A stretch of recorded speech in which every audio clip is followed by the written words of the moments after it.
Hello viewer! Are you sad? Are you feeling depressed?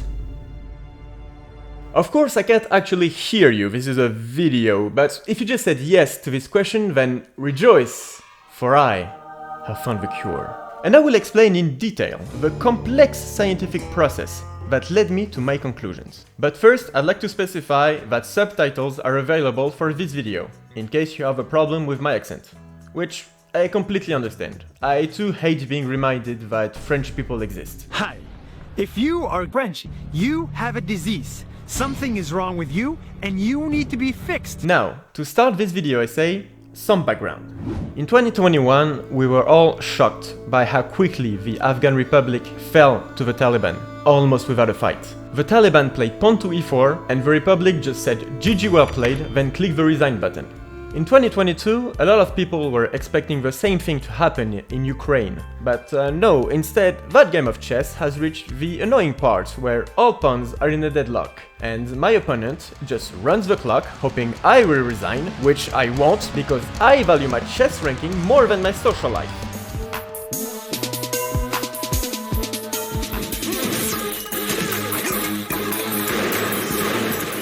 But then all the fancy people with fancy degrees made some fancy analysis about why it's different this time. But somehow, none of them noticed this one enormous difference. Tell me, have you ever heard a patriotic song of the Afghan Republic? No? Oh, you know why? Why? Because just like my chances of ever becoming a successful YouTuber, there are none. Just to be sure, for this video essay, I checked if any was ever made, and in 20 years, the best they ever recorded is this.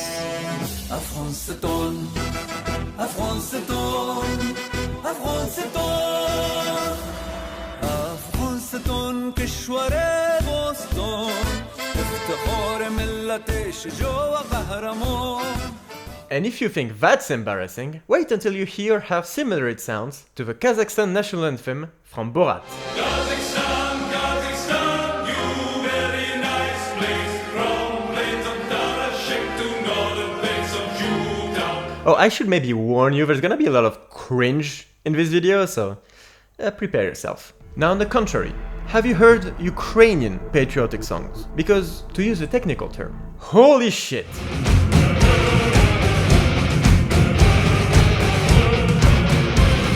Зробились ми великої години з пожеж війни і полум'я вогнів, бо власть не дав нікому ще свободи, хто борець, той здобуває світ. А ми тую стрілецькою славу збережемо, а ми нашу славну Україну, гей, розвеселимо.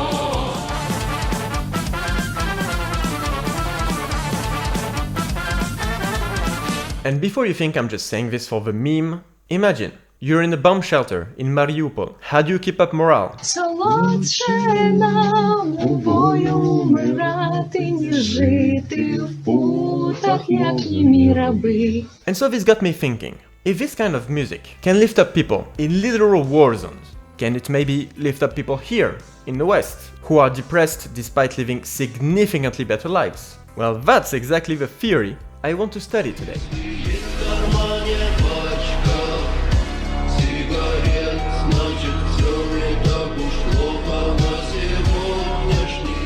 For the purposes of this video, I will define as TURBOFOLK any motivational, folk-like music with either a patriotic message or some call to action. If you disagree with this definition, because the official definition is specific to the Yugoslav wars and la la la la la, please cry about it in the comments. No, seriously, say it in the comments. It's engagement, it helps my video in the algorithm. So, we're gonna study the potential effects of TURBOFOLK against the mental health epidemic going on right now in the West, especially among young people. There are probably a lot of studies done by a lot of scientists about the causes of this mental health crisis, but because I am smarter than all those nerds, I will just list the reasons I see around me as a young person myself.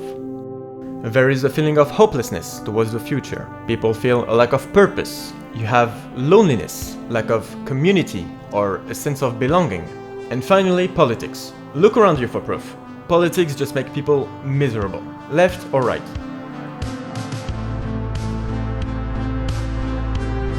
And this branches into multiple different problems, like a violent political divide or a serious dating crisis, as young men get more and more radicalized to the far right and young women to the far left. Many people also blame financial anxiety. But tell me, how many millionaire celebrities do you know look okay mentally? Not many, right? Drop it.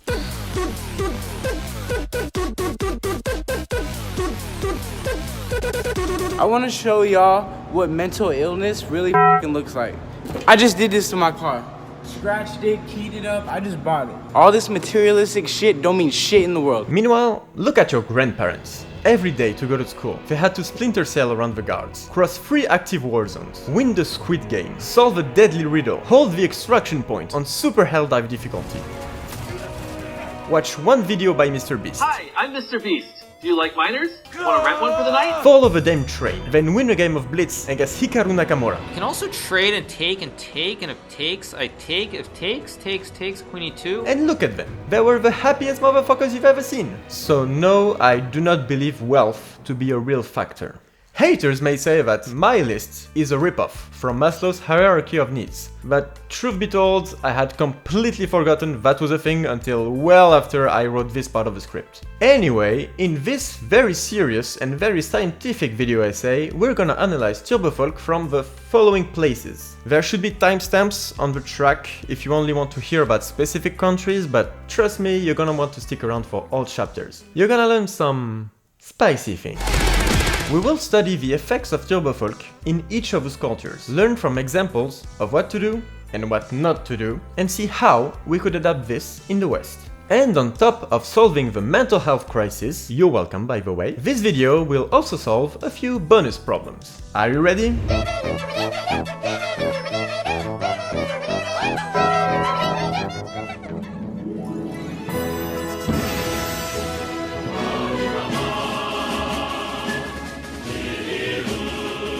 Because we overturned TurboFolk to the Yugoslav wars, this will of course be the first stop on our journey. By now we should all be familiar with the great classics like My Dad is a War Criminal,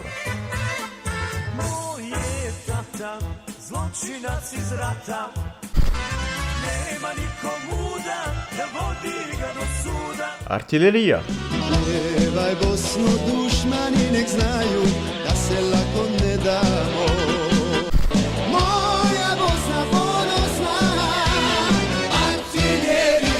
Marši Učeke, Oj Kosovo tjeplirije, dokąd śmije ni bajra, Učeke paskahije, Berat lepoter lepća. and my personal favorite, Croatian Sylvester Stallone. Čujte srpski dobrovoljci, bando četnici,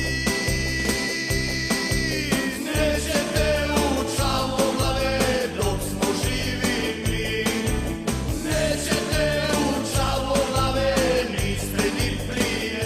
I have no idea what Chavoglave even is, but by God, I would defend this village with my life.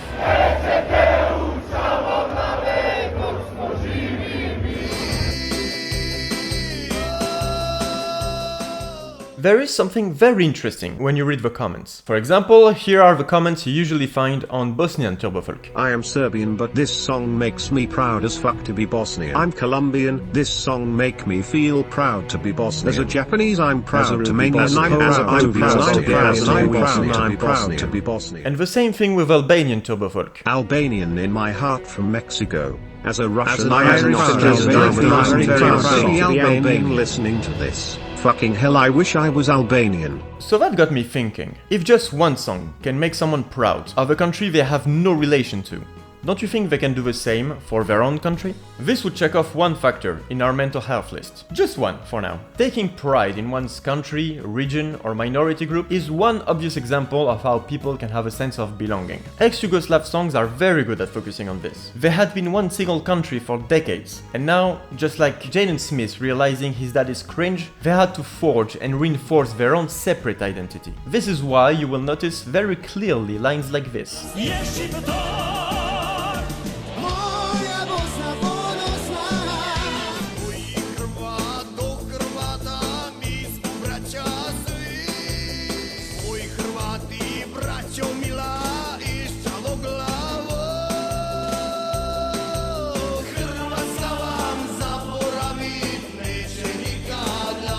Of course, patriotism is not the only way people can have a sense of belonging, but it is at least a tried and tested method throughout history. In our society, corporate culture has been trying to be an alternative, but I don't think it's worked well with human beings, only with whatever you call those abominations who post on LinkedIn. One of the reasons this company is great is because instead of paying you for that work, they teach you real life lessons. I learned the value of never saying no to someone above you. I learned the value of if it's good for the company, then it's good for me. And don't even get me started on young people who see a political movement as their community. Left or right, we all know a few. I think we can agree that they've all gone crazy.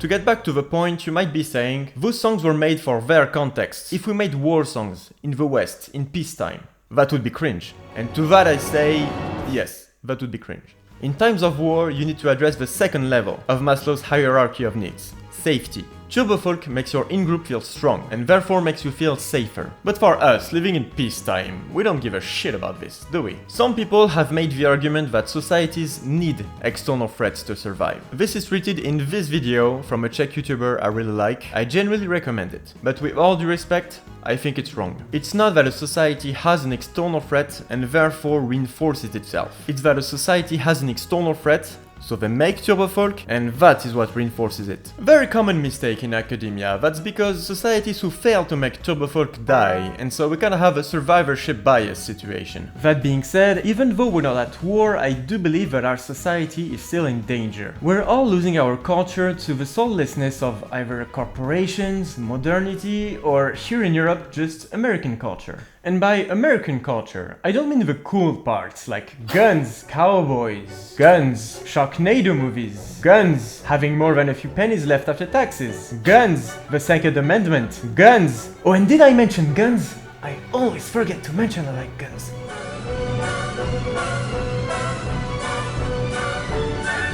No, when I say American culture, I mean the shitty parts, like political divides, useless culture wars, or views on ethnicity that just don't make sense here in Europe. Like saying white people or black people. I'm sorry, in what world does it make sense to put even French and English people in the same category?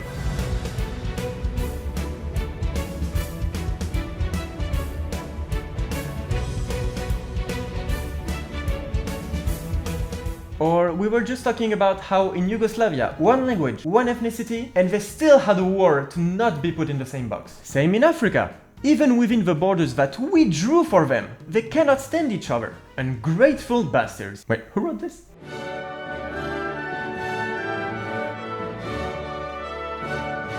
Anyway, that was a long detour, I'm sorry. I just wanted to transition into examples of non-war TURBOFOLK.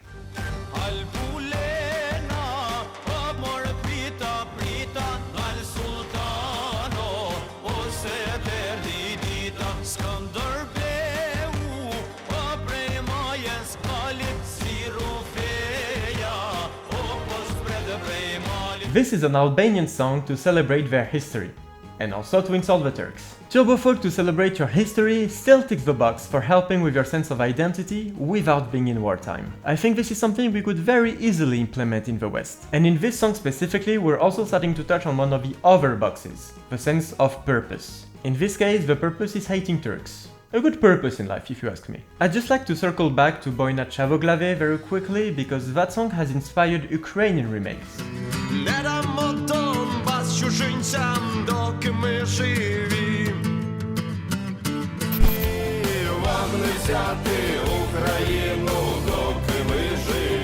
And you know what we call that? We call that a great transition.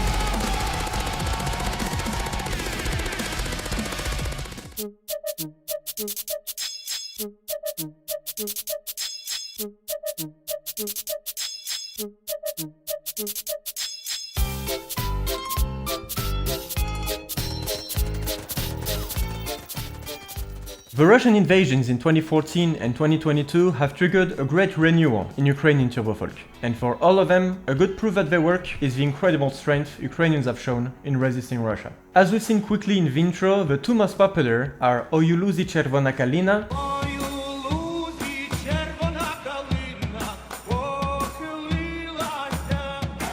and Zrodilись my великої години. Зродились ми великої години з пожежі війни і полум'я вогнів. What I especially like about these two is that they are both old songs from the early 20th century that were upgraded for the taste of modern audiences. Чогось наша славна Україна зажурилася,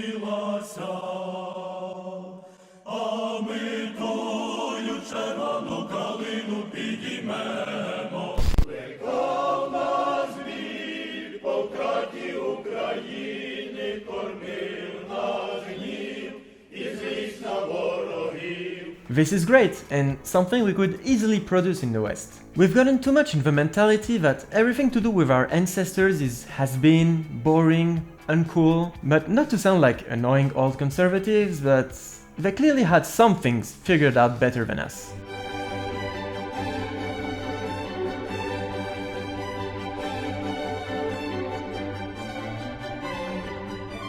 Making old songs appealing to the younger generations, as we've discussed in the previous chapter, checks the community box. But Ukrainian songs have something that we don't see as much in the Yugoslav wars: hope.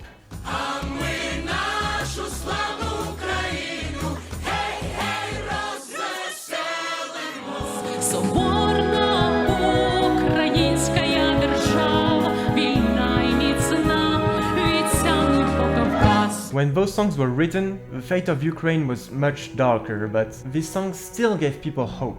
Today, the remastered versions give hope to their grandchildren. Here, let's check the box for feeling of hopelessness. If TURBOFOLK can give hope to Ukrainians being invaded on one side and backstabbed by Western politicians on the other, why can't Westerners be given hope too? We're not being invaded, and Western politicians are not backstabbing us, they're only front-stabbing us. Is that a word that exists? It should be.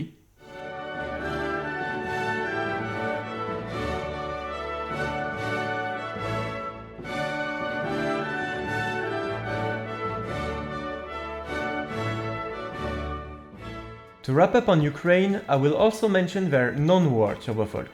Notably, the band TNMK has done a very good job making turbofolk that is also appealing to children. У 30-м царстві за 39 земель двері із петель, он чуєш, позлітали. Погані люди в гості завітали. Лорди повтікали, вони завжди тікають, відразу забуваючи про простих людей. Гупнув Вася першого, гупнув Вася другого, гупнув головного, решта і тікать. Лися до сказу імперські зарази, валуївські циркуляри і емські укази. В мову нашу летіли, мов кулі, вбити хотіли, ха, ось вам дулю. І сварились між себе, і зраду шукали, тим часом приперлась чума комуняцька. The history of Ukraine rap especially should be a very good model for us here. To make history appealing to the youth, and also, check out the end. Що буде далі, залежить від тебе. Подивись наліво, подивись направо. Це твоя земля, це твоя держава. Історія в неї строката, яскрава. We're starting to hit the sense of purpose box again. When you understand the history of those that came before you, and you're told it's a story that you have to continue, I think we're getting somewhere. It goes without saying that if you teach children, as we like to do in Western countries, only about how our ancestors are pieces of shit, your mental health will be much worse than someone who's encouraged to follow in the footsteps of those who make great accomplishments.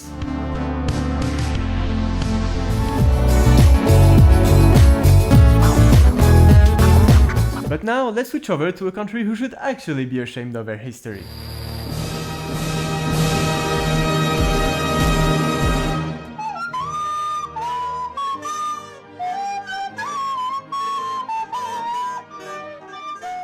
The USSR is a very interesting case study. It's incredible how a country can consistently make the worst possible choice at every turn. Their entire economy was a boss fight with quick-time events where they never pressed the correct key even once.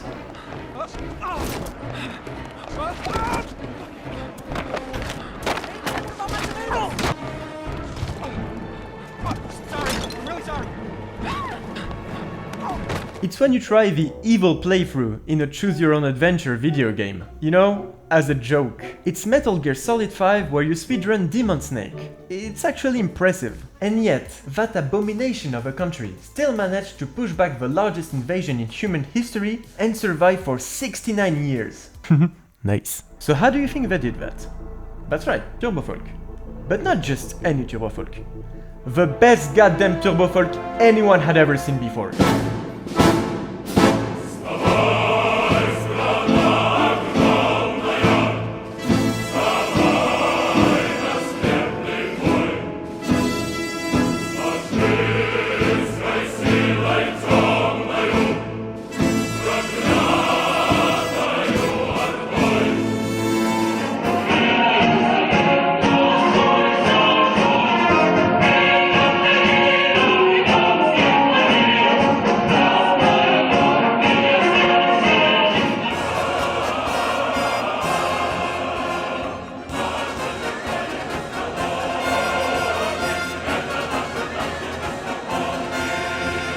And, objectively speaking, the greatest turbofolk to ever grace this earth is the Soviet classic Katyusha.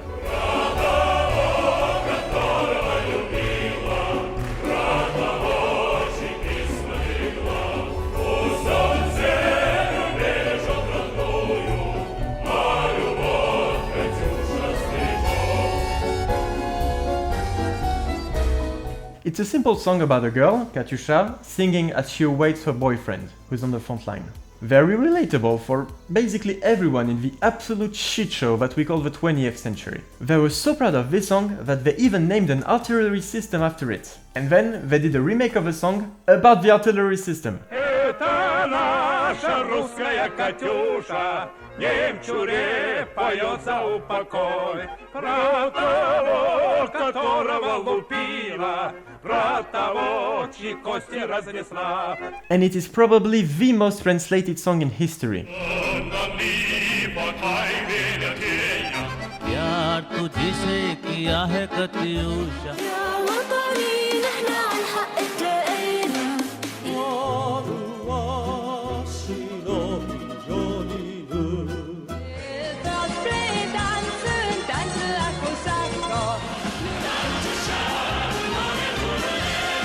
Here's a girl who sings it in 40 different languages.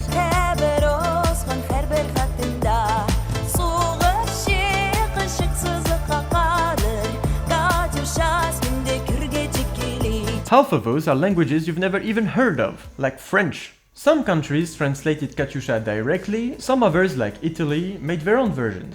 A conquistare la nostra primavera, dove sono il sol dell'avvenire. Even the other side started using it. Here's a version made by Spanish volunteers in the German army. Cuando ebrio avanza el enemigo, atacando con boca y sin valor. Do you understand? Do you appreciate how fire your song has to be for your enemy to sing it? Unironically, that's gotta be the greatest badge of honor in music history. We've gone so far that even Azerbaijan made their own version of Katyusha.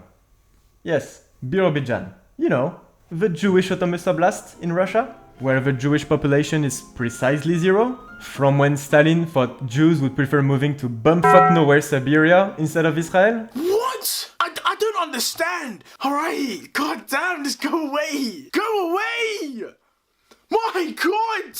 Get out! But just like Belgium being a country, the act is somehow still going. It's actually impressive. I call it a continuation gag. Like in Team America, when Gary starts puking. At first it's funny, then it goes on for so long that it becomes awkward, and then it keeps going on for so long that it becomes funny again. That is my best metaphor for the Jewish Autonomous Oblast. All that to say, they recorded Katyusha in Yiddish.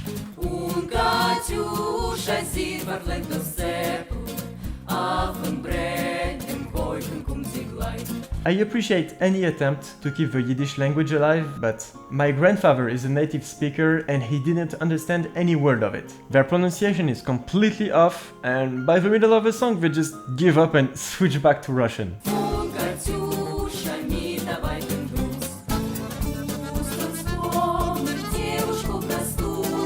Anyway, as we study the effects of turbofolk on a society, if we want to make our own in the West, it's important to remember what worked. Just like in our next chapter, it will be important to take note of what not to do.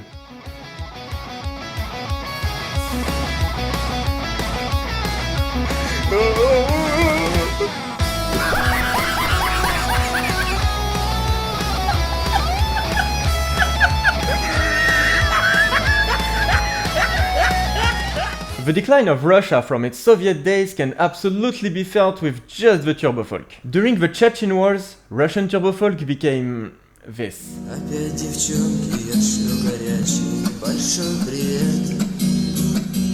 Но что-то долго мне из дома писем нет.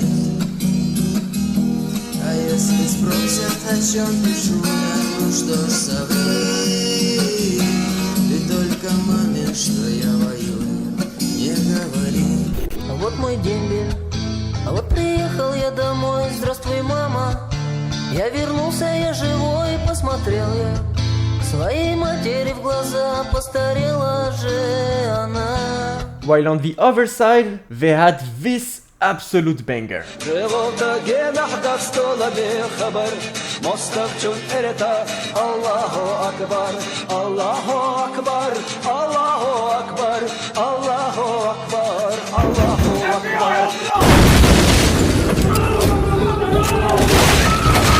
No wonder the Russians took such a beating both times. The turbofolk was depressive, and therefore, so was the society. And before someone says that music doesn't shape culture, it's culture that shapes music. Exhibit A, Wiggers.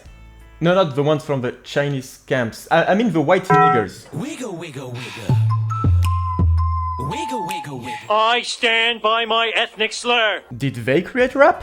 Or did rap create them? Thank you for listening to my TED Talk. Now we've proven that music makes culture, not the other way around. And you know who else agrees? The Russian government. Because they're evil, but they're not stupid. They know the power of turbofolk. They want to harness it for themselves. They're just not very good at it. I'm starting to sound like a Hollywood trailer. What this leads us to shaman.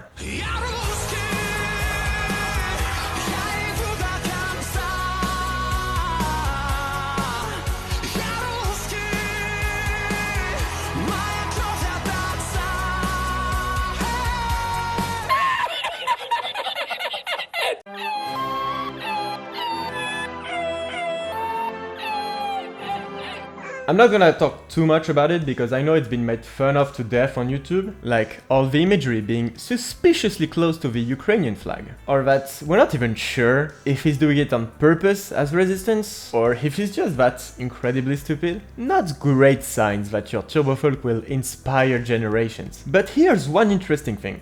All those YouTubers who make fun of shaman, they only mock the beginning of the song, which is understandable. Most likely they died of cringe before reaching the end. Dies of cringe. And that's a shame because that's precisely the meme, you know, where a miner stops digging right before finding diamonds? Here's the end of the video.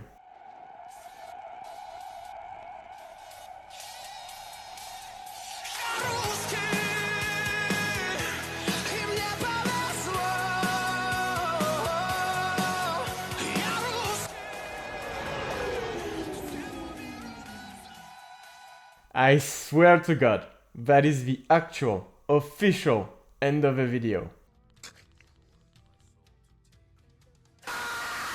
Avid viewers of my channel may recognize this character from my Ben Shapiro video. And that's exactly right.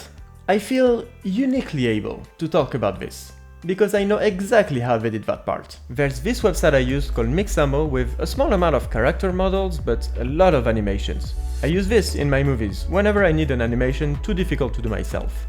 And so here it is, that's the character. His name is Slorp. Now we look for the dancing animations and oh, there it is! Rework the textures a little bit, clone the character a couple times, add a spaceship background, and done!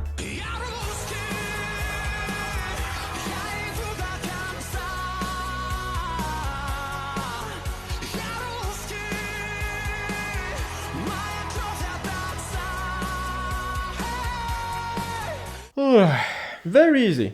Guess I can do Russian propaganda myself. Some influencers receive millions of dollars to spout the laziest talking points I've ever seen. Ukraine is the enemy of this country.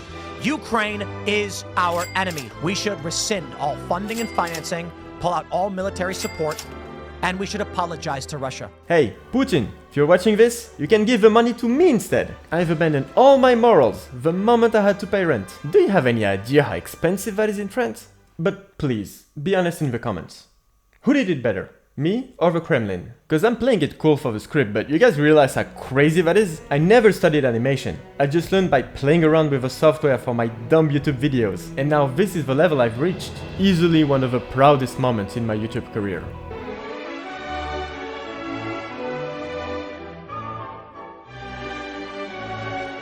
To close our chapter on Russia, I will give you this song. Не валяй дурака, Америка, невидимо кому говорят. Отдавай-ка землицу а-ля сачку, отдавай-ка родимую взад, отдавай-ка родимую взад. Alright, well, let that be another example of what not to do. Lower your expectations a lot. Even if your TurboFolk sounds great musically, you have to keep the lyrics at least a little bit realistic. Let this be a conclusion to this chapter. If Russians can have the audacity to ask for Alaska, you can ask your crush for a date. Do it! Make Papa proud! You'll thank me later, just invite me to the wedding.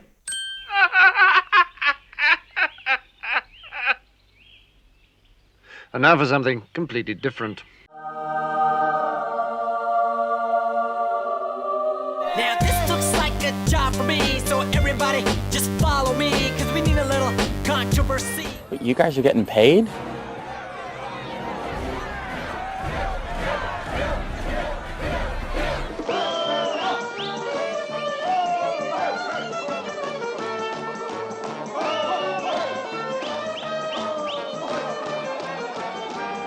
It's got worse. It's got a lot worse. To counterbalance the massive cringe we had to endure with the modern Russian attempts at TurboFolk, I'd like to introduce you to some of the hardest hitting TurboFolk we can find. The great classic of Yiddish music is this.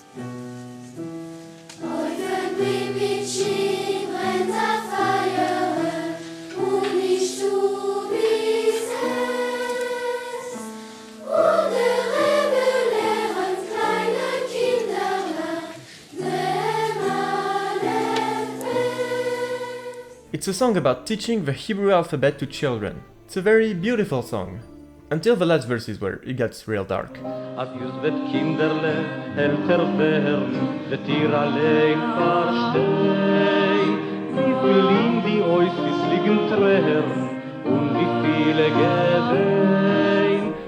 ihr wird Kinder dem Goles schleppen, euch gemutschet sein, sollt ihr von die euch koich schleppen. I think music like this is great to make you appreciate just the beauty of your own culture and the need to transmit it to the next generations. In the modern world, I feel like we're acting a lot like spoiled children. We take everything for granted, we fail to see the beauty of the simple things like just our language or letters. And I told you in the intro that TurboFolk could solve other problems. I've become kind of obsessed with birth rates recently. As you know, in Europe we're not doing the deed enough. We're no strangers to love. You know the rules, and so do I. A full commitment's what I'm thinking. And I truly believe one reason is that we don't value what we have to transmit to the next generations. We also have the classic argument of, what world would we be sending our kids into? What world did Jews send their children into for 2,000 years? They never gave up. But you do?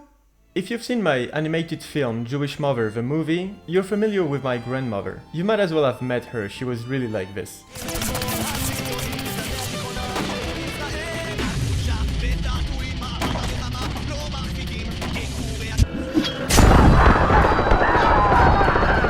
But eventually she got Alzheimer, and the problem with Alzheimer is that it never gets better. But no matter how bad it got, she could always sing this one song, in a language she hadn't spoken in decades.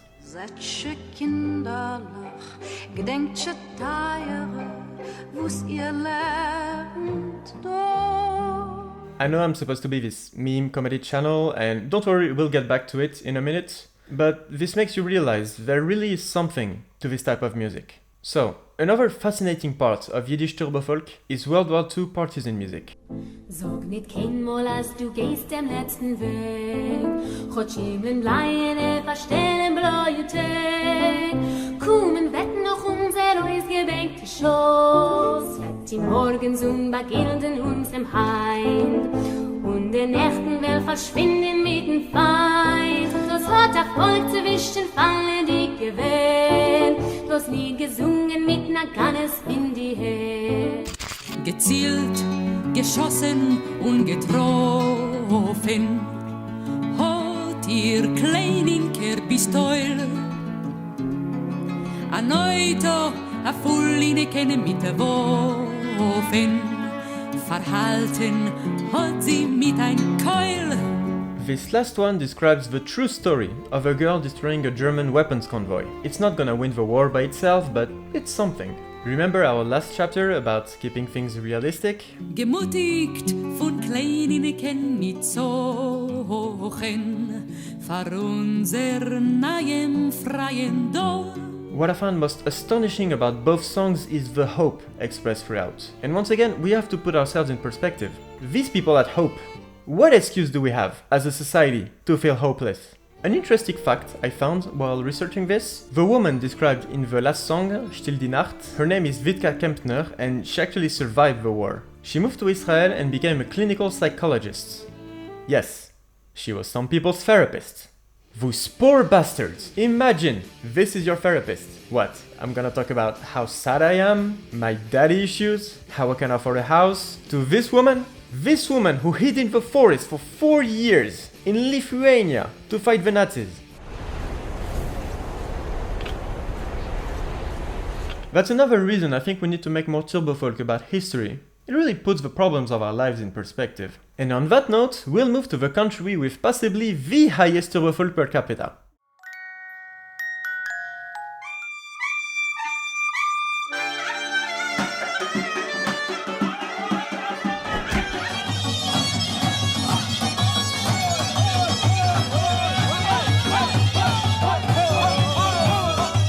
Armenian TURBOFOLK is really something impressive. I'm not kidding, it even has its own Wikipedia page. They have TURBOFOLK for absolutely everything. Of course, for a start, we have a lot of old war songs that still work today.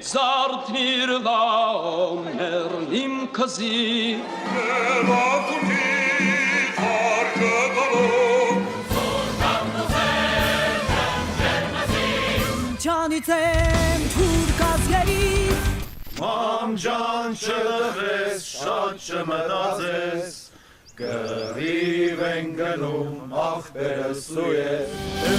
Dars şega gerive sasti, ornan kurme sumilar mayri.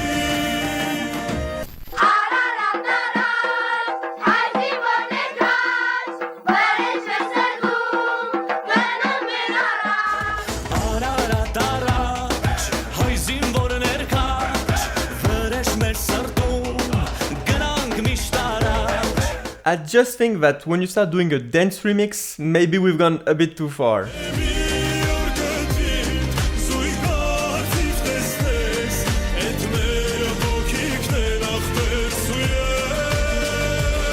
But before I tell you about the great classic of Armenian TURBOFOLK, a quick story. This gentleman right here is Talat Pasha, Grand Vizier of the Ottoman Empire. He was following the famous Turkish tradition of moving to Germany. Chilling in Berlin, as the kids would say. He was taking a well-deserved vacation after a long and stressful year of absolutely not committing the Armenian genocide, when he came across Sohomen Tehlirian, who completely ruined his vacation by shooting him. At the trial, his lawyer told a Saul Goodman bullshit story that the assassination was absolutely not an operation planned months in advance. Your Honor, the victim is a Turkish war criminal who murdered my client's entire family. When my client came across him in the street by pure accident, he could not contain himself. This falls under Section 51 of the Penal Code as temporary insanity, which means that... Stop. You had me at the victim is Turkish, not guilty. I'm not even joking, the trial lasted just 1 day and he was acquitted. This is clearly one of the worst things to ever happen in Germany.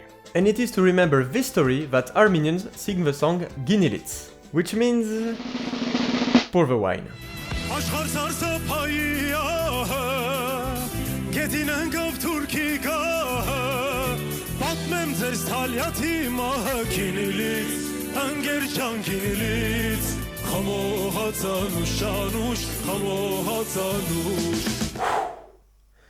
This is based beyond human comprehension. Being able to celebrate after all they went through should be an inspiration to us all.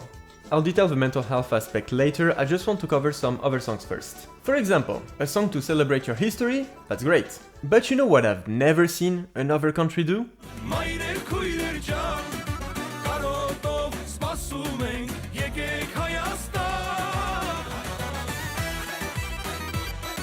That's right, TURBOFOLK to encourage tourism. Now, you guys know me, you know I'm not so easily influenced that I would fly all the way to another country just because a cool song told me to. Anyway, this is Republic Square, this is Mother Armenia. Did you know it used to be a giant statue of Stalin? Oh look, they even still have a Katyusha truck. Oh, hey, this made me realize something. You can use TURBOFOLK as commercials, and this is great. Please, more of this. And less of cringy tourism ads with celebrities and Instagram baiting. This also made me realize, children's commercials are TURBOFOLK. No, hear me out. Listen to just the Pokemon theme, for example. I wanna be the very best, like no one ever was. I will travel across the land, searching far and wide. Pokemon, gotta catch 'em all. It's you and me. I know it's my destiny. Pokemon. The older I get, the more I understand why our parents hated this. It's not gotta catch whatever amount of Pokemon mama can afford. No, it's gotta catch them all. It is such predatory consumerism. It's incredible. And it is super effective. Hey kids, do you love Chimpokemon? Yes. Well now you can buy your very own. I've got to buy Chimpokemon. I've got to buy it. I've got to buy it. Mom!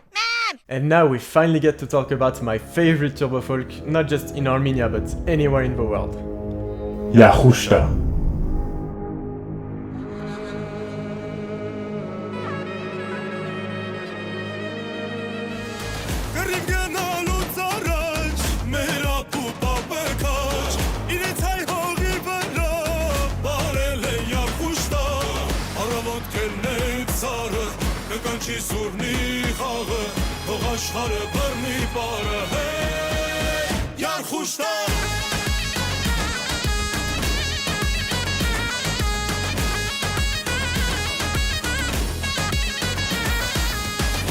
I feel like my testosterone levels increase every time I watch this. To make an old tradition appealing to young people, this is as good as it gets. Even for me, I'm minus 2% Armenian with a 2% error margin, and this still makes me want to preserve this tradition.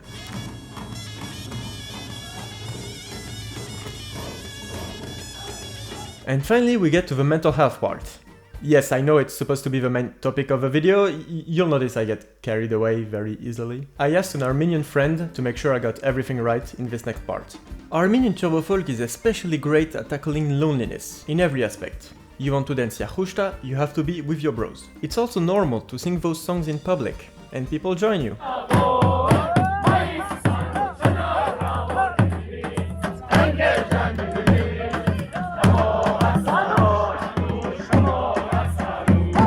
This is a very important part of life that used to be common everywhere. There's a great video by small French YouTuber La Mélodie Fantastique explaining how singing used to be a common group activity that has mostly been lost to modernity. If you speak French, I highly recommend watching the video. And if you don't speak French, why? Why are you doing this to yourself? 5 reasons everyone should speak French. 1. You'll win every argument. No, you're wrong. Non, monsieur. C'est vous qui avez tort. My God, you're right. 2. You'll actually become better than everyone else. Hi, you can't cut the queue. Excusez-moi, je parle français. Oh, I'm so sorry. You go first. Going back to Armenia, they also have a severe political divide, but luckily it's more based on geography than gender. So no dating crisis. Most people are in relationships, and it's not a difficult thing. My Armenian friend said it's because people are very traditional, but respectfully, Papa Nana knows your country better than you? So I have a different theory. While researching Armenian TURBOFOLK, I found a lot of covers done by women, and this made me realize something. We often say that men have very low standards and women very high standards, but this is false. Men have low standards only for short-term dating, but very high standards for serious relationships. Ladies, if you're watching this, here's my advice. Good looks can get you dates, but if you want a successful, lasting relationship, you'll need something extra in your personality. Something to make the guy forget about all the other women. It can be a great sense of humor, great chemistry, or more simply, shared values. And notably, if you think about shooting Turks,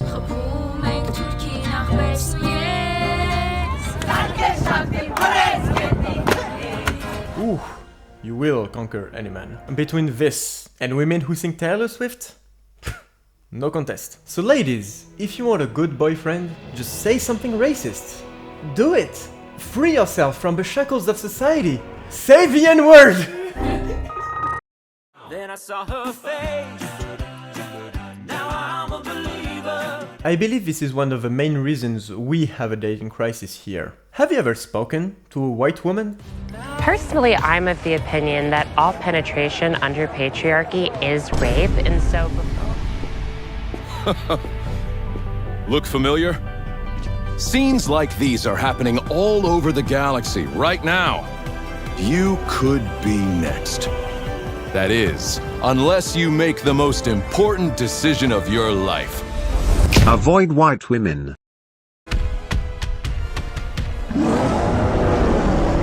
Look around you. There's a reason. Every right-wing dude you know has a non-white girlfriend. Personally, you guys know I despise politics, but still, my girlfriend is black. And here's Chris Rock explaining why. Who's more racist, black people or white people? Black people. You know why? Because we hate black people too. Here, TURBOFOLK solves your loneliness. You know those memes with Helldivers, Warhammer and Halo saying the cure to male loneliness is space racism? No, the cure to male loneliness is just racism. Wait, no, don't...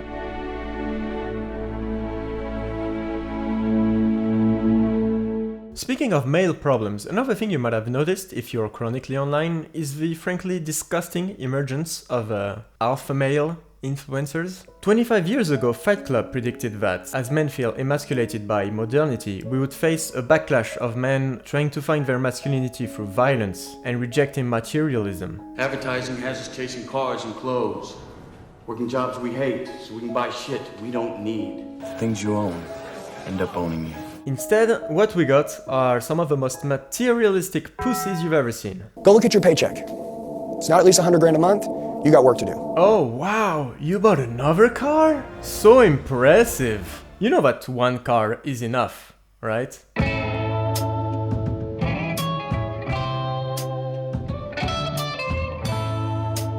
If you keep buying stuff you don't need, you're not an alpha male. You're my girlfriend. You know, there used to be room in this apartment. Now that she moved in, I have to swim through her clothes to get anywhere. And she keeps buying more. It's never enough. Non mais par contre, j'ai jamais donné mon consentement pour ça. I knew you would get mad. Je te déteste. Anyway, it's understandable that men feel emasculated by modern society. But the solution isn't to spend thousands of dollars on these scams.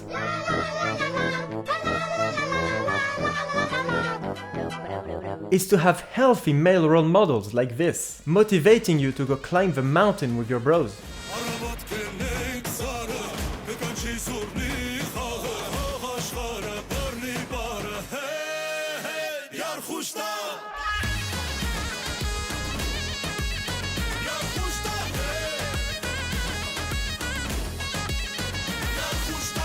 To conclude this chapter, Armenia is by no means a happy utopia. Here is a short list of problems there. There are frequent water and power cuts. Their list of allies includes such lovely countries as Russia and Iran. They are still a long way from fully recovering economically from decades of communism and then becoming a Russian satellite state afterwards. Their best early hope in terms of leaders all died in a parliament shooting, and we still don't know why, by the way.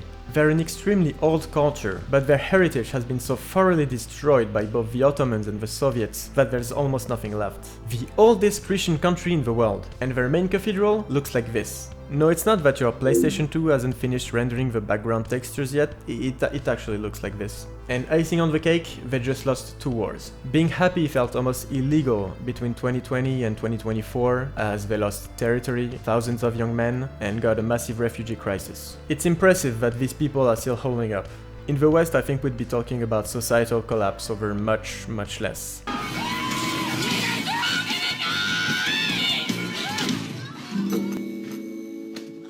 But now you might be asking, if TurboFolk is so miraculous, how come they lost those wars? Good question. Well, that's the problem when the other side also has it. Okay guys, before we talk about Azerbaijan, let's settle something. The flame animation on the flame towers is very cool, but am I tripping, or do they look like straight out of a Burger King commercial? Whopper, Whopper, Whopper, Whopper, Junior, Double, Triple, Whopper, Flame Grill taste with perfect toppers. I rule this day. Lettuce, mayo, pickle, ketchup.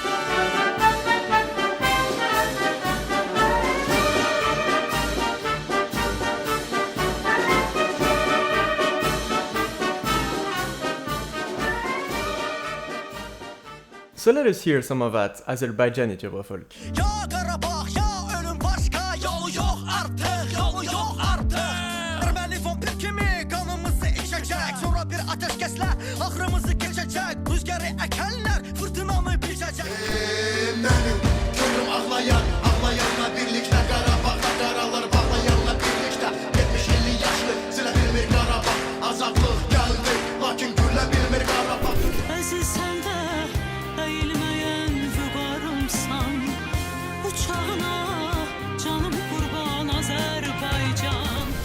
Torpağımdan ey yağı düşmən, mən şeytanın ümidini üzən millətəm.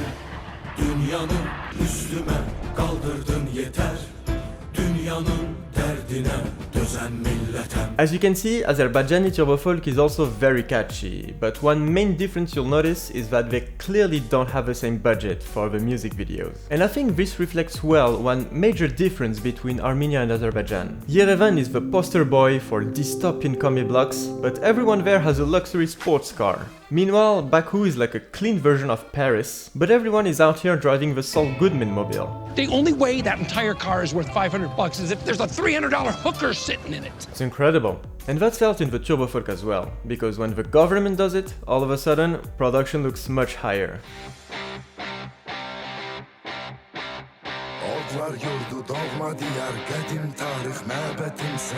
Now I'm not gonna say anything else about the Azerbaijani government because I'm already banned from enough countries as it is. I know you guys all see me as this brave hero of freedom, but at the end of the day I'd like to travel without being arrested for videos that still haven't made me rich and famous. So we've established Armenia and Azerbaijan both have very good TurboFolk. So why wasn't the war a stalemate? Well, this is unfortunately something we can't replicate here in the West, but in Azerbaijan they have a secret weapon. They have a nationwide, unlimited N-word pass. That's because Nigar is a very common women's name over there. And it's actually a beautiful name, it means beloved. But that means in Azerbaijan it's completely normal to say, "Hello, Nigar. What's up, Nigar?" If she becomes your girlfriend, you can even say, "My Nigar." And if she breaks up with you, you'll say, "I hate And before you think I'm joking, no, they do use it. It's impressively normal over there. Yo, yo, yo, yo, yo, yo, yo, yo, yo. Yo. Yo, that's in-fucking-sane, bro. Oh, shit. Hey, babe, I'm sorry, but I think I've used all my N-word passes. Can you give me some new ones? Did you wash the dishes today? Oh, yeah, I did. Okay then, here's one. Oh, thank you, my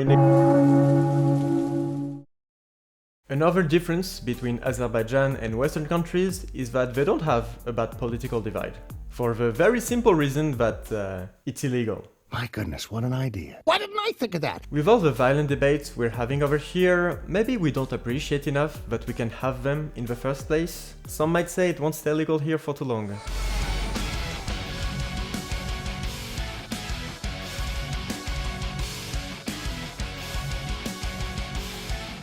A final remark about Azerbaijani TurboFolk, because this video is, well, supposed to be about mental health. Their great classic is called Ezger Marshi.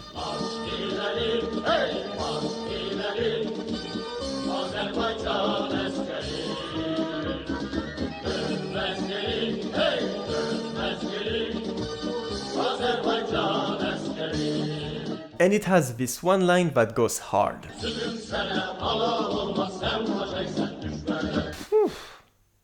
And I thought my mom was tough. In France, to go to university, we have this very important exam called baccalaureate, and there's a small ceremony to go and see the results. My mom asked me to call her as soon as I got my results. I say, it's not that far, I can just tell you when I get back home. She responds, no, I need to know whether or not I open the door when you come back.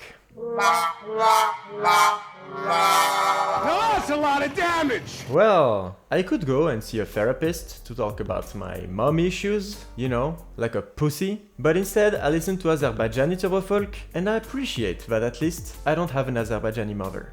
I am, however, still messed up mentally. But it's from having both Armenian and Azerbaijani TurboFolk in my playlist.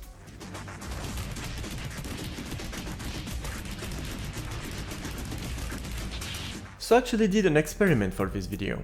I sent Armenian TurboFolk to an Azerbaijani friend and Azerbaijani TurboFolk to an Armenian friend, and asked them if it made them see the other country more positively.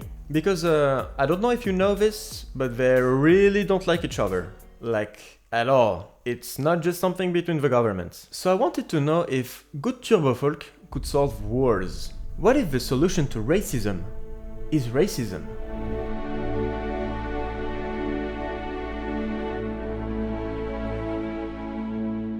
And well, it failed. Turns out, no, of course not. Would have been funny though, right? It's a shame, because that's one conflict I genuinely hate, as I found people in both countries to be extremely kind.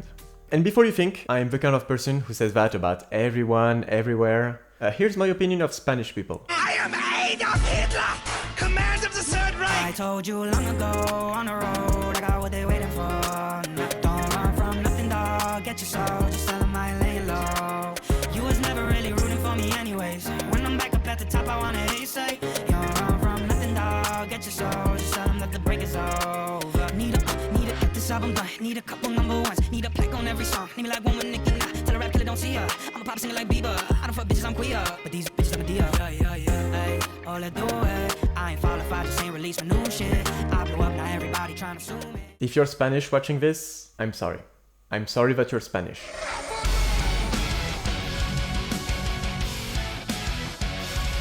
Circling back to the Caucasus, I think I know why my experiment failed. It's not because I'm wrong. No. Papa Nanar is always right. It's because Azerbaijanis don't actually listen that much to Azerbaijani music. They'll tell you, they listen to music from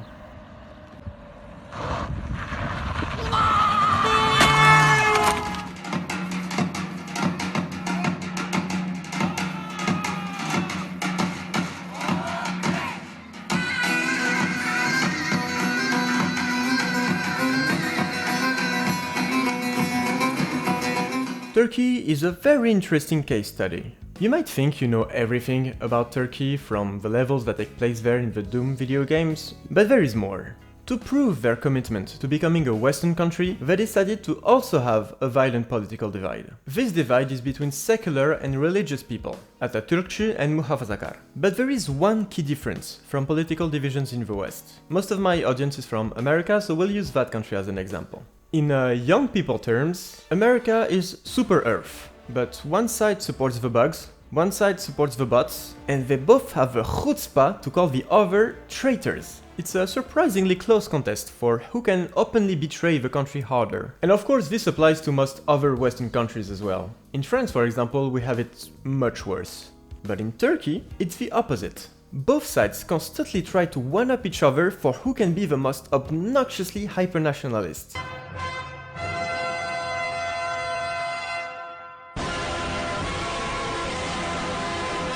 This is why Turkey is the easiest country on GeoGuessr by far. If 1 centimeter of your house isn't covered in Turkish flags, you have brought shame on your entire family.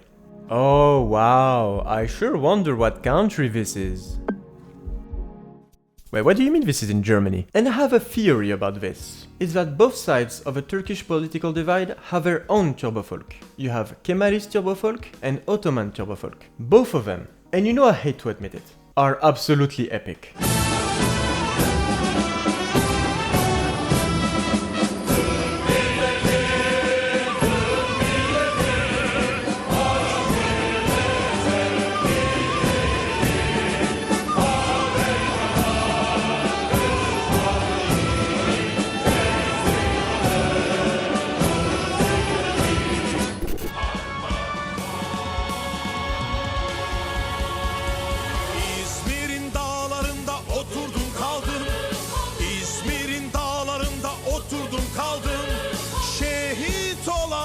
Deftere yazdım, şehit olanları deftere yazdım.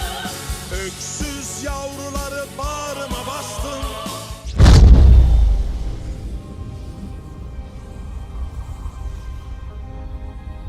Now, what lesson can we get out of this? In the West, we keep beating ourselves up over how bad our politicians are and how evil our ancestors were. Well, guess what? In Turkey, they have Erdogan, who is revered and beloved by everyone in Greece. They call him Special Agent Erdoganopoulos, sent on a secret mission to destroy Turkey from the inside. هيدا بياع البطيخ تنبلش فيه أردوغان لأن بلش كان منوش. And Turkish history? It's been said that other countries have a history, but Turkey has a criminal record.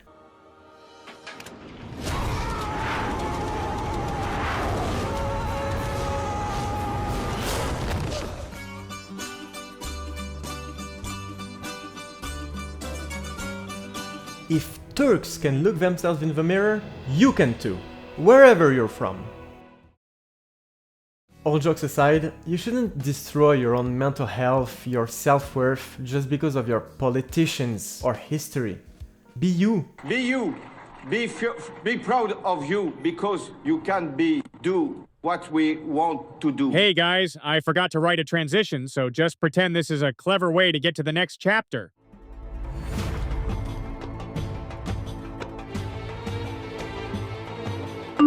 Hi, it's Duo. Looks like you forgot your Hebrew lessons again. You know what happens now?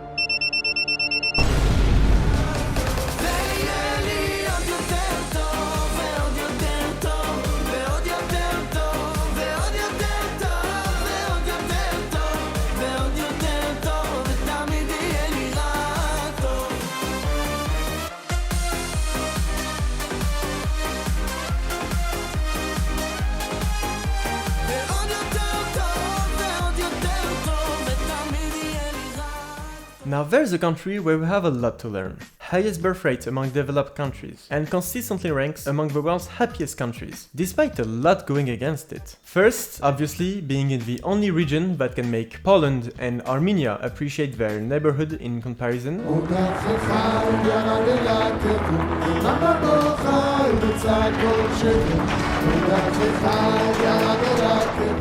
Second, they have one of the highest cost of living in the world, which there has to be a good racist joke to make about Jews living in an expensive country, but I don't know, I'm getting old. My racism talents are not what they used to be.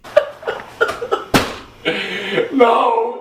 And third, this is becoming a running gag, but they also have a very bad political divide. People think Jews have a cabal where they all agree on how to run world politics, but guys, they can't even agree on how to run one country. You think election season is exhausting in your country? In Israel, they had 4 elections in a row because it was a stalemate every time. Here's a beautiful illustration. The last 2 Jews in Afghanistan kept arguing so much that the Taliban kicked them out of prison. That is a true story.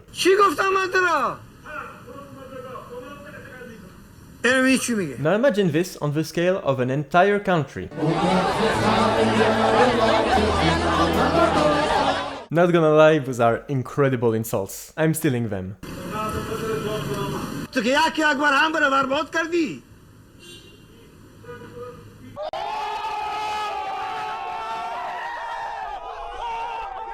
So how does a country like that manage to stay on its feet? That's right, a shit ton of turbofolk. Let's start with the very first Israeli turbofolk, a song I'm sure many of you are already familiar with, especially if you enjoy anti-Semitic memes.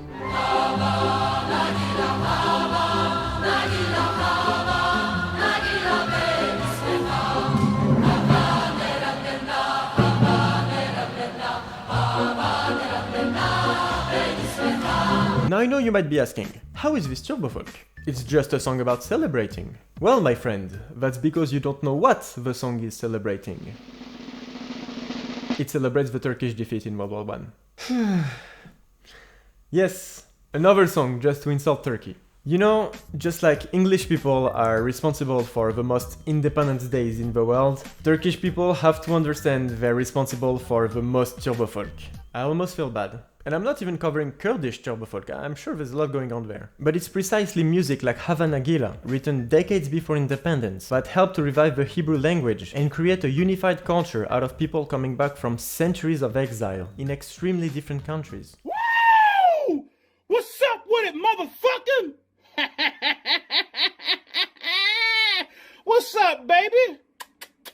Did you miss me? Afterwards, we have a lot of translated turbofolk. When you need to make a lot of turbofolk very quickly, you just translate existing ones.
But fortunately, the Jews are not Hollywood, so it's not just remakes, there's also a lot of original songs. One of my favorites is this one, Yom Hadin.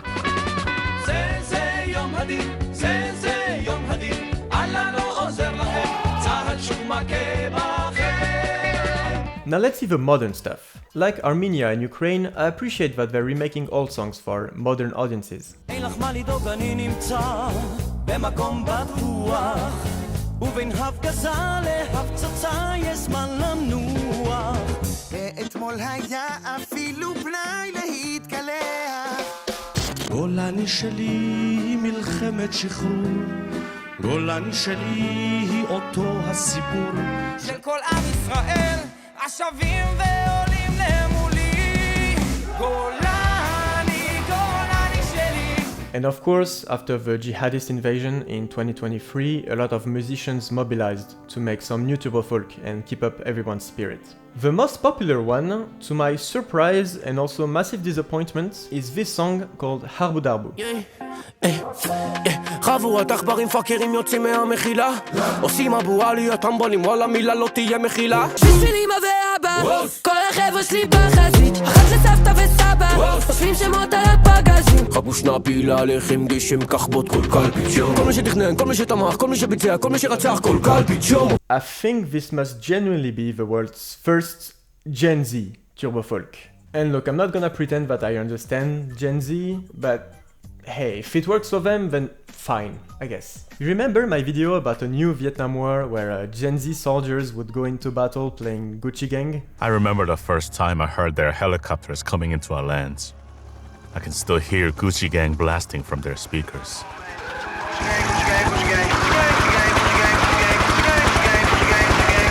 This is basically what's happening in the Middle East right now. As a species, I don't think we're ready for when Gen Z takes over.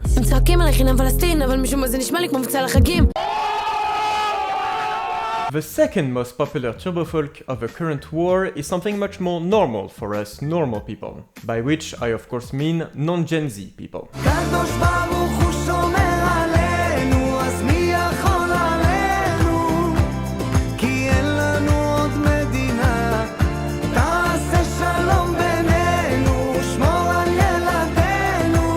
What's interesting is that the title, Am Israel Chai, literally means the people of Israel are alive. And this makes you realize something. Throughout history, if you're playing your life story mode in Jewish difficulty, being alive is already an impressive achievement. And maybe that's why Israelis rank so high in happiness. It's not that they live better lives. Obviously they don't. Like, I've never been on the receiving end of ballistic missiles, but I don't imagine it's a pleasant experience. As for being surrounded by crazy jihadists who are always attacking you, I've been to London, so I can empathize. Not great. If I had to choose, I think I'd take the ballistic missiles. So no, they do not live better lives. I think they just appreciate more simply being alive. Maybe we take that a bit too much for granted here in the West.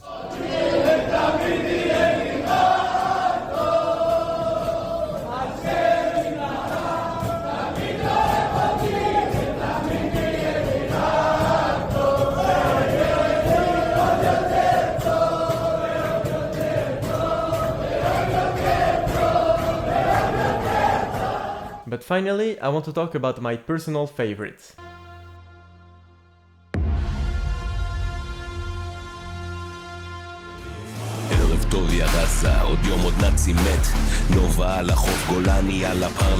Specifically for the last verse. כולנו אחד, כולנו ביחד, אותה סירה, וואלה זה המצב, לטוב או לרע, לא משנה מי בחרת, לא מוצא ולא דת גם, צבא שעה הוא צף פיוס, פתאום אח שלי עם השטריימל נכנס לשכת גיוס, ואח שלנו מקפלן שהוא בא לבית הכנסת. We've been talking about political divides a lot. That was maybe funny in 2015, but it got old very quick. And so I appreciate TurboFolk to remind us to be united, that we're all in the same boat. Imagine if we had more of this in the West, instead of whatever this is supposed to be. I don't care if I offend you. I was putting to upset you. On me on the internet, my comment section all woke Karens, and I make racks off compound interest. Y'all live with your parents. Dies of cringe. If we really want to have constant infighting, then let's switch over to the world champions.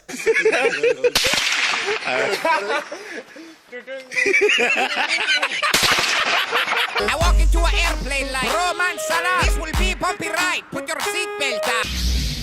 Know the power of the dark side. Allahu Akbar! Allahu Akbar! Allahu Akbar! Allahu Akbar! Allahu Akbar! Allahu Akbar! Allahu Akbar! Allahu Akbar! In the Caucasus conflict, it was important to hear TurboFolk from both sides. In the Middle East, conflicts are never as simple as having only two sides. But there is one song in particular that needs to be covered. And that's gonna be a very important lesson in what not to do. In 2014, Hamas released a new theme song.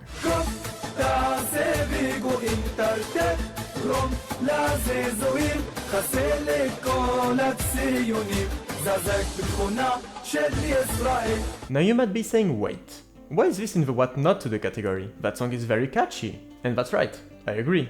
You know who else agreed? Literally everyone in Israel at the time.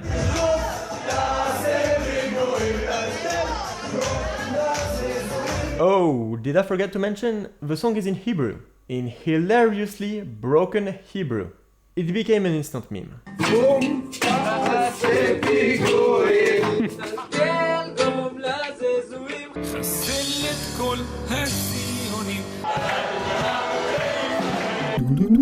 מדינת חולשה ותעתועים נשרוף מחנות וחיילים בביטחון של ישראל זעזע לחשנו לכם את המנהרות את עזה תראו בחלומות.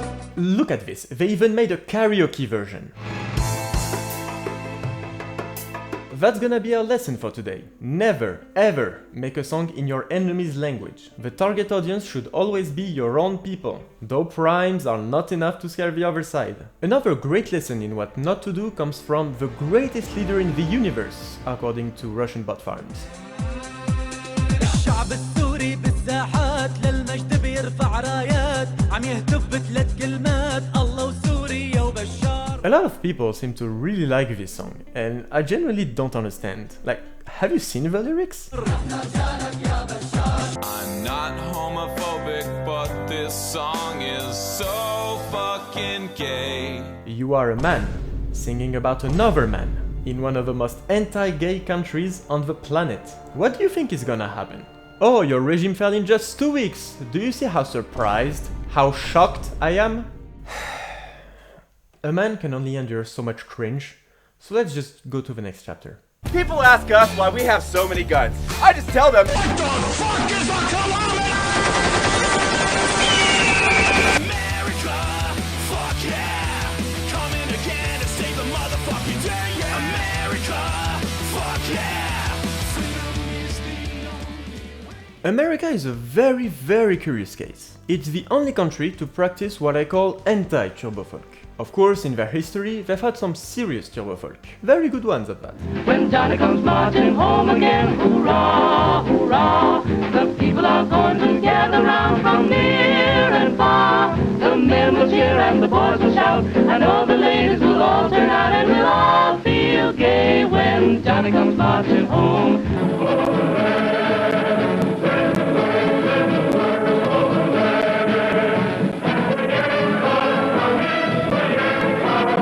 But where America shines is in the opposite. Prior to independence, the British had a folk song to mock American colonists. Yankee Doodle came to town for to buy a firelock. We will tar and feather him, and so we will John hang. And a similar thing to the Hamas song happened. The Americans thought it was dope, and they made it their own turbofolk.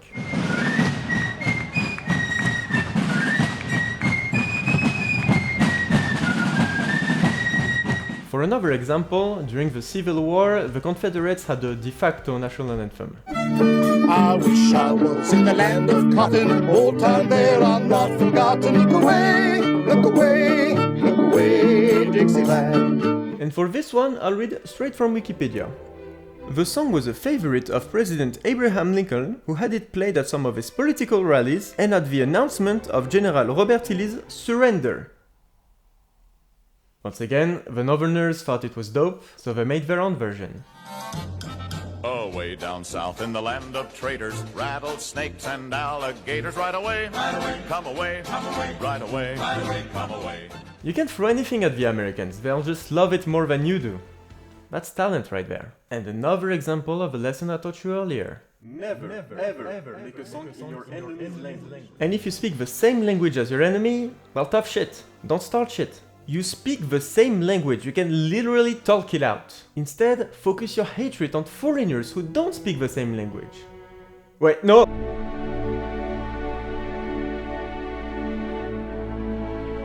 And finally, the best example of anti-turbofolk we're all familiar with, even outside of America, the GOAT, Fortunate Son.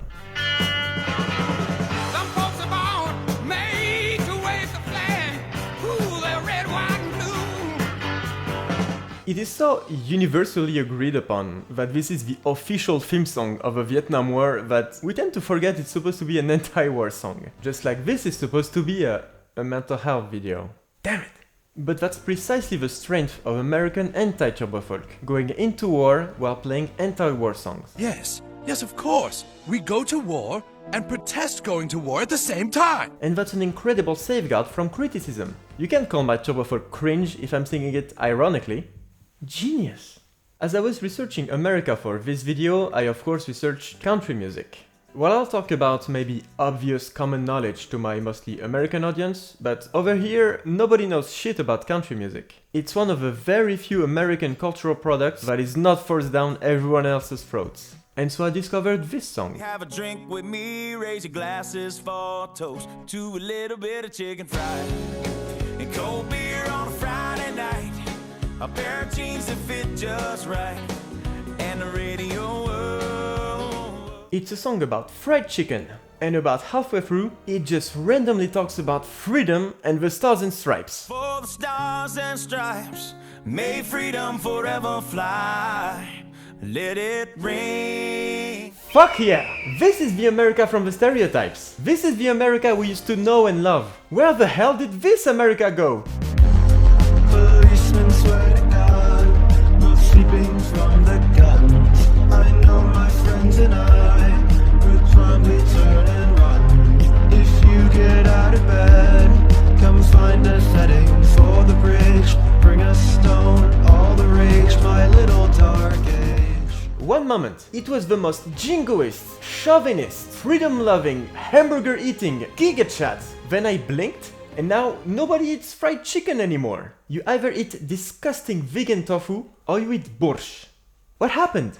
Well, I'll tell you what happened. If you would look at the graph, you can see that the decline of America from based to cringe matches exactly the decline of American TURBOFOLK. You don't make songs like this anymore, and so your culture goes to shit, and so your politics go to shit, and so congrats, you're all mentally ill now. And I get it. I'm an entire ocean away, and I feel exhausted just reading American news. I can't imagine how you guys feel. Tell me if I'm wrong, but do you think your country would look like this today if you kept making songs about freedom and hamburgers? You tell me, I can't know. But here's one topic I do know.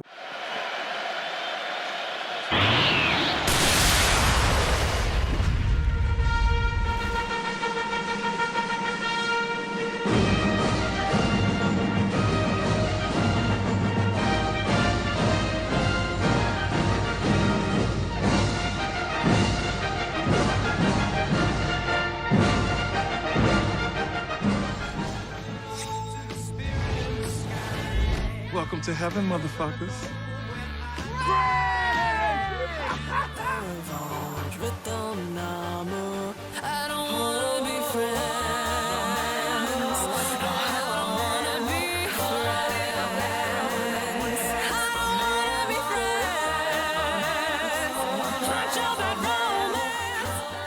For our final chapter, we have to come back to the real greatest country in the world. Allow me to read a verse from the book of Genesis. In the beginning, God created France as his most beautiful piece of work. But to prevent other countries from being jealous, he put French people in it. God damn it. In France, we really have one big TURBOFOLK, but it's so great we made it our national anthem, La Marseillaise.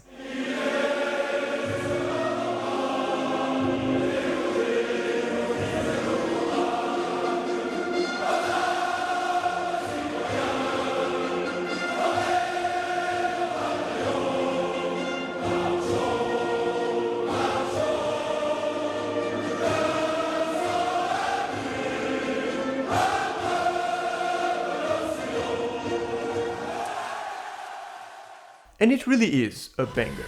The way it is taught in French schools, and I'm not making this up, is that we were losing the Revolutionary War, but then this song started to spread, and it motivated us so much that we turned the war around. Another fun factoid, the name, La Marseillaise, means the one from Marseille. But the song is actually from Strasbourg. Marseille is literally that kid who repeats your joke, but louder. I wish I were high on pot news. I wish I was high on pot news. The one and only accomplishment in the entire history of Marseille. And it's a lie. Marseille truly is a worthless city with worthless people.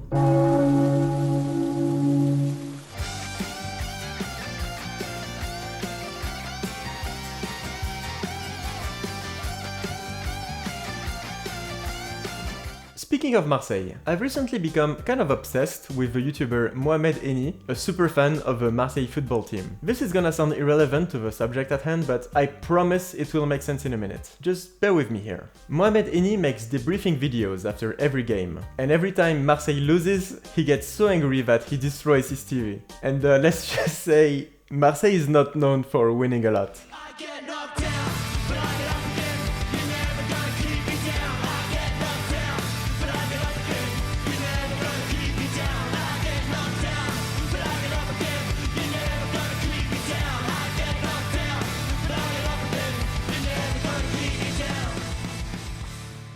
I'm not joking, he's become easily one of my favorite YouTubers ever. He's incredible. But this got me thinking. People can support, love, take pride, and link their identity to even the most objectively dogshit football teams. It doesn't matter that their players are recruited from nursery homes, or that they keep losing again and again, because they never give up.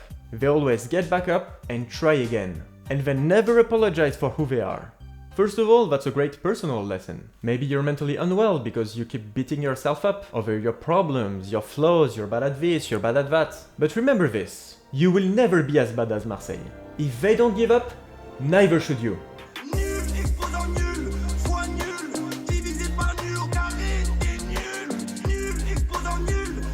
And this whole thing also made me think about the immigration debate. Wait, it's not that kind of video. Hear me out. I'm not here to give you opinions on whether it's good or bad, okay? We're just gonna state commonly agreed facts. By now in Europe, everyone agrees that integration has failed. The right may blame the immigrants, the left may say it's because the natives are evil and racist. But to me, everyone misses a big part of what's actually going on. If you go to a country and everyone there is all depressed, they apologize for existing, they despise each other because of politics, no shit, you're not gonna want to integrate that mess. In France, there's a few things wrong right now. Actually, quite a lot. Well, pretty much everything. But when you sing La Marseillaise, it's so fire that even the most anti-Western, anti-integration people join in. Would you look at that? The one moment native French people show a bit of unity and not being ashamed of their culture, now everyone wants to integrate. Imagine if we had more of this. I told you TurboFolk will solve a multitude of problems. Well, it also solves the immigration crisis. I know that to some viewers this is gonna sound like right-wing propaganda, but La Marseillaise was written in the most anti-conservative era of French history. By far. The first French Republic, the one with all the guillotining, aka the fun one. Chop, chop, chop, chop, chop, chop, chop. If it wasn't obvious from, well, my face, I am an immigrant myself. That's crazy. I know, it's very hard to believe. In my family, we always say that we left our countries for a good reason. Me, I don't like casual racism. I prefer competitive racism. But no matter how hard I try, I can never be as racist as my grandparents are towards their own countries of origin. Straight out of Compton, crazy motherfucker named Ice Cube, from the gang called niggas with attitudes. That is to say, I am very well integrated. I fully consider France as my country, I embrace its history, its culture, most of the time. Until I hear native French people speak their stupid French opinions. Then all of a sudden, I don't know you guys. I have nothing to do with this place. Loki, waving the flag of France is racist. Getting stabbed is a good thing. It's called cultural enrichment. I've never met this man in my life. Where the fuck is France? I've never heard of that place. I don't know who you are. So you got the wrong guy. I don't know you, bro. Who are you? But I firmly believe that if it had more TurboFolk, we wouldn't be in this mess. French people wouldn't be so depressed all the time, they wouldn't have abandoned their culture, they would be more united, and as a result, we would all want to be part of that.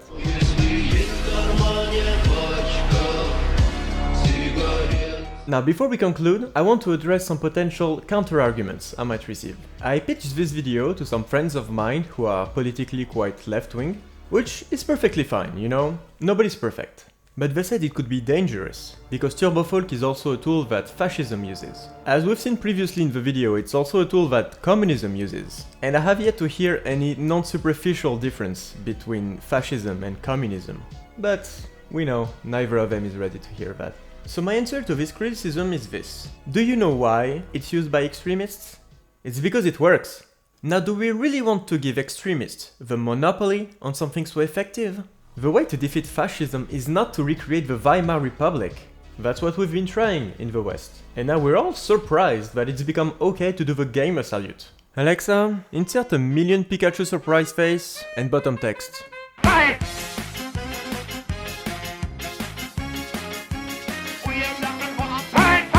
You cringing yet? You should. The way to defeat fascism and communism is to offer another, healthier alternative.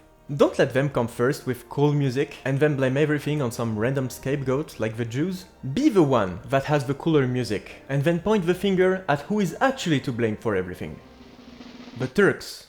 Who keeps messing with my script? But seriously, no sane person is okay with this corporate dystopia we live in, where the only culture you can have is work culture, or worse, internet culture. Mental illness is cool, actually. Oh, my science! Have you consumed the latest Marvel product? Updo, LOL.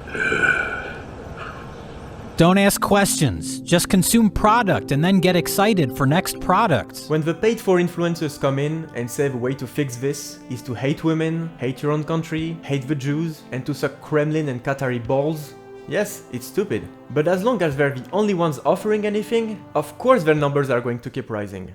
But anyway, that was my take on it. Thanks for sticking with me all the way. I know it was difficult. I'm still working on the accent. Maybe I'm oversimplifying things for the meme, maybe I'm trying too hard to justify my weird taste in music, or maybe there's a real point to be made here. I don't know. I would really like to read your opinions on it. It's also my second video essay on this channel, my most ambitious by far. I know it's very different from my usual videos, but I hope you enjoyed it. After all those years, I still haven't figured out this whole YouTube thing, so I always appreciate any constructive criticism. And finally, if there is TurboFolk from your country that I didn't cover, be sure to leave it in the comments. I'd be very interested to discover more.